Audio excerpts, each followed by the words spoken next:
All right. How you guys doing? Today is Thursday, May the... Gotta check my phone, sorry. It's not May, it's June. June 18th, for crying out loud. Come on now. Like a month behind.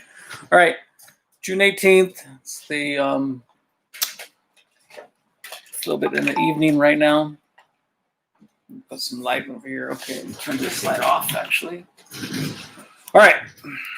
So today we're going to go over a spiritual topic today, Hebrew 101, right? And if you're a Hebrew, you already know all this stuff, but a lot of you are not. So we give you like spiritual background of where I come from, first of all. Okay, so I grew up as Catholic. I was an altar boy at age 5. I grew up in a Catholic family, and I was, an altar boy from age 5 to age 17. I was given the opportunity to become a priest. When I was in high school, I was sent by the bishop, Cardinal Mahoney, to, I don't know, it's in San Fernando Valley. It's not there any longer. It was a seminary before. I think it's Alamany High School right now, but before it was like a seminary for all boys school. And no, I wasn't abused, okay? So people always ask me, were you abused? No, I was not abused, all right? I'm not saying abuse doesn't take place, but for me personally, I never had a bad experience like that. Around the age of like 20, I guess I kind of like faded spiritually. About age 20, age like 22? I think age 22, I was at Cal State LA and I converted to Christianity. I was in a cult called the International Churches of Christ. I was involved in that for like 6 years. So I think it was, from like age 23 to like 29, I don't know, something like that.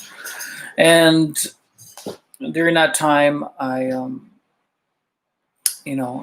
was into Christianity, like hardcore. Like they're pretty hardcore. They're a pretty hardcore group.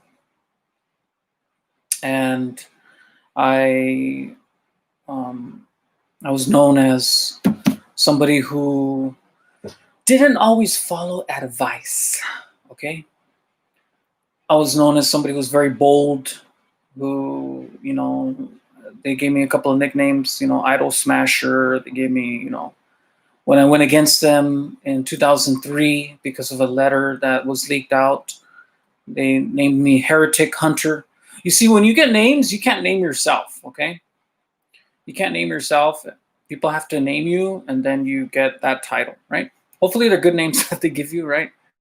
But these are names that I've grown to like. Like, you want to call me Heretic Hunter? Good. I turned it around and I'm like, yeah, I'm okay with that because you're the heretic and I'm hunting you. And they're like, oh shoot, we didn't think about that. So yeah, I'm totally okay. I smash idols. I did it literally. Like, I've smashed idols before. I knew all about this, Abraham and what he did against Nimrod and all that craziness. That's just something I do. And I take that name and I use it with authority, So let's fast forward. If you looked at the video of forgiveness, that's when I returned to Yeshua, or Jesus at the time, right? I went like for 8 years where I just went away from religion. I was just tired of it. I was tired of all the drama. I was basically strung, I guess, because of the whole church experience with the ICOC. I will do a video on that eventually. That was craziness, drama, okay, all over the place. My whole freaking life is drama, but you guys have drama too. And around 2013-ish, around 2013-ish, I started studying about paganism. And what really turned my attention was this movie called, oh my gosh, it's on Hulu right now. I will put it in the description, okay? I'll put it in the description. But I just saw it today. Well, I didn't see it, but I saw the title of it today. It's like a weird title.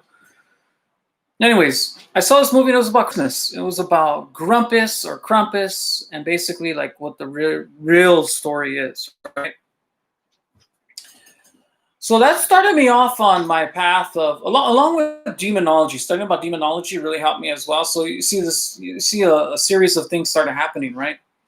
And I started understanding that demonology is related to paganism, that they go hand in hand, okay?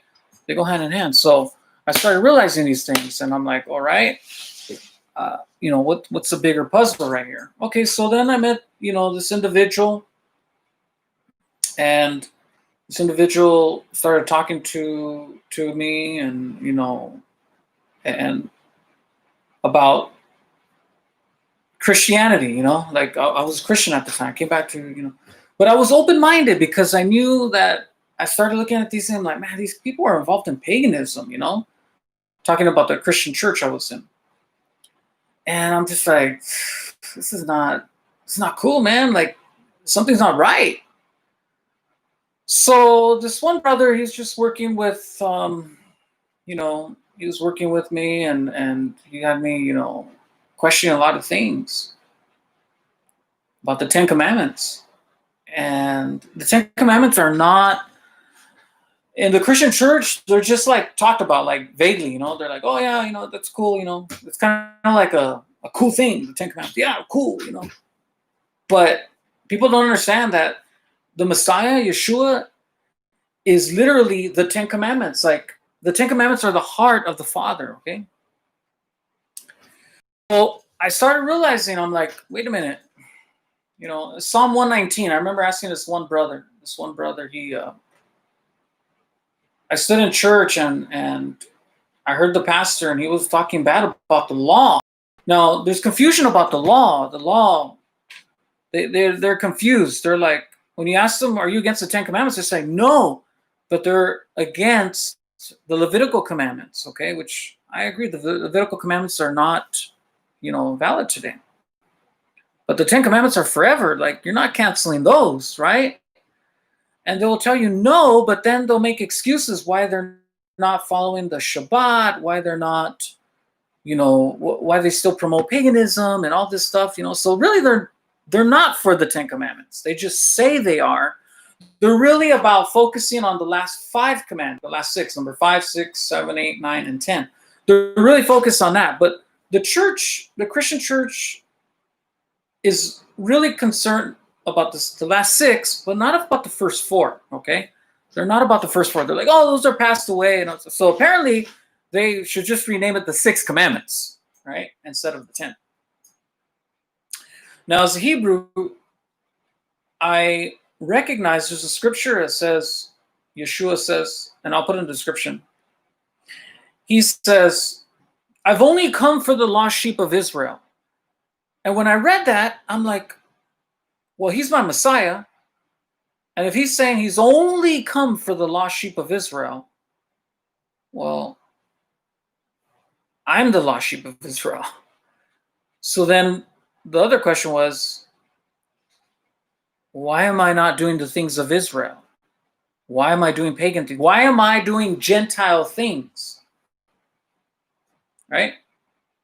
And then I started looking about the life of Jesus. I'm like, okay, well, if he really done away with all this stuff, why is he still doing it? Wouldn't he be showing us an example of not to do it?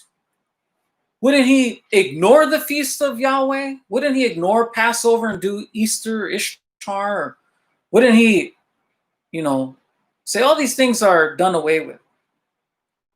And people might claim, oh, well, he had to because, that was the tradition at the time. Okay, well, what about his followers, right? What about his followers? I mean, surely they would have got the message. They were with him all the time. He would have definitely told them, hey, guys, you don't have to do the Feast of Yahweh. You could do the Feast of the Beasts, which I call them. Christmas, Easter. They were all around that time, guys. They were not called these same names. They're called Saturnalia and Ishtar. But they were around. Well, guess what? You find that the followers of Yeshua were doing those things too. They were doing Passover and They were doing, Yom Teruah, all the feasts. There's like 7 of them.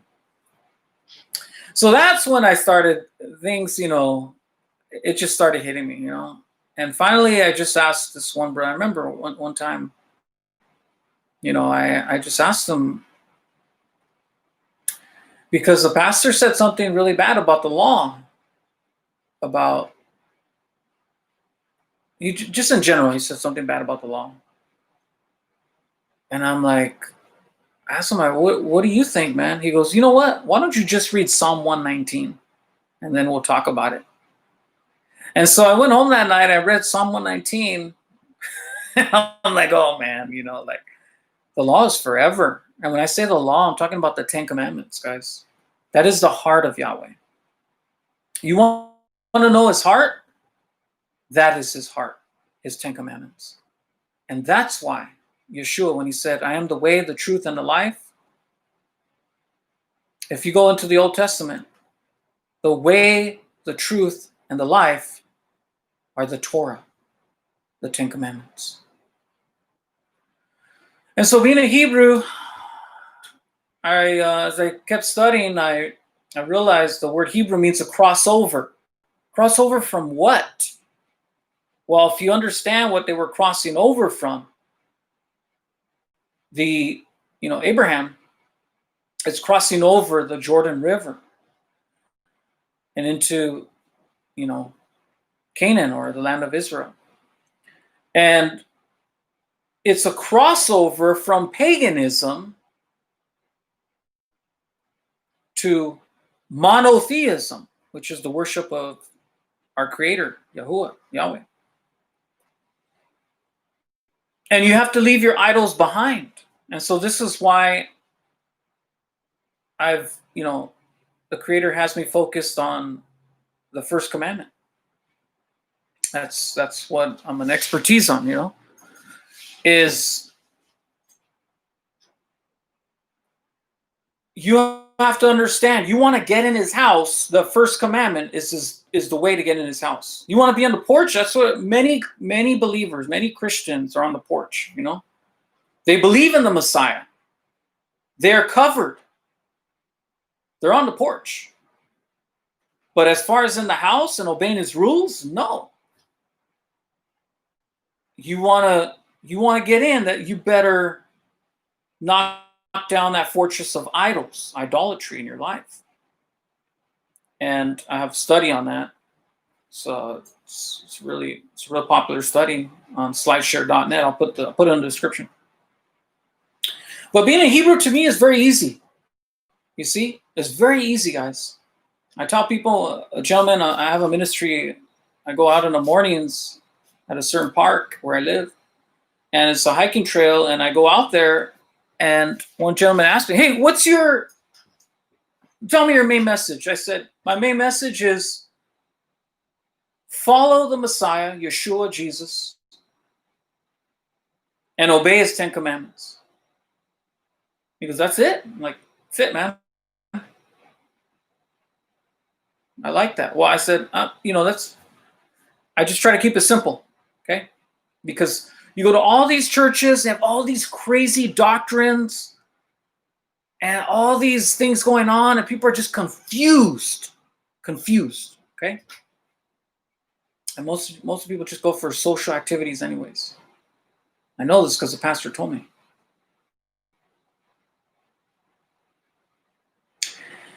And being, everybody has their special. I realize, being a Hebrew it's very fun because, you got to know that, especially right now, you're going to be a target, okay? There's going to be a time, and it's coming closer and closer, where us Hebrews are going to be targets. I know it. I've knew it all along, and I've accepted it. Right now, it's the political agenda. It's the, Black Lives Matter, conservative versus, liberal, moderates, right? That's not my place. So I'm kind of staying away from getting involved in those things. I'm on the spiritual warfare, not the political warfare. I'll speak up if I need to, but Otherwise, I've been given the, command, download, whatever you want to say. Don't get involved. I tried to get involved like 2 years ago, and the Creator gave me a big no. No. Okay, Father, I'm going to chill out. So that's not my place. My place is, having that spirit of Elijah to fight against Jezebel. That's my place. Okay. And all my life, I've been building up to it, and now I'm ready, and it's go time. Let's do this. So, being a Hebrew, if you're going to be a Hebrew, understand you're going to be expected to be in the front lines. Okay? You're going to be in the front lines. And that's just part of the game. So, if you believe in the Messiah, Yeshua, and you accept him as your Savior, and you agree to follow the 10 Commandments to the best of your ability, study them out, especially start with number 1. That's why Paul says our Creator is a Elohim of order. They're in order for a reason. Start with number 1 and work your way. And get to, reach out to other Hebrews. If, you want to reach out to me, that's fine. You could always reach out to me, email, whatever. If you don't live in my city, you can look on, I think, 119 Ministries. They have a fellowship map. You can email other people. I think Michael Rood has other ways to reach other Hebrews as well. But let me tell you, the Hebrews, man, they are smart people. I mean, I thought I was smart when I went into, these services. I thought I was a smart dude. I'm like, I know Bible back and forth. Even the theologians who come in, they're like, oh man, I got to relearn the Bible because, the Bible is a Hebrew Bible. It's not a westernized Christian Bible, guys. It is a Hebrew Bible. And so when you read it through that perspective, it just changes your whole mindset. So yeah, I love being a Hebrew. I'm always learning things. I mean, and I try not to get too, there's some teachers, man, they're so way over the top, right over me. I am a one-trick pony. That's what I call it. I'm a one-trick pony. And one brother said, that's a damn good trick you have. I was like, cool, man. I appreciate that. But see, I know my strengths and weaknesses. I'm not going to be trying to, I'm not going to try to go into things that are not my realm, So my first thing is idolatry, like going after it and breaking idols and, having that spirit of Elijah, and just being very, very zealous for Yahuwah. My other side things, I have other side things. A second kind of tier is like, the whole demonology, exorcism stuff, that stuff. You guys saw that video. Anyways, we're at 18 minutes. Sorry, I went overboard, but I will definitely put some links in the description for some of the things I talked about. Okay. Or you guys have a nice day, and I will see you very soon. All right.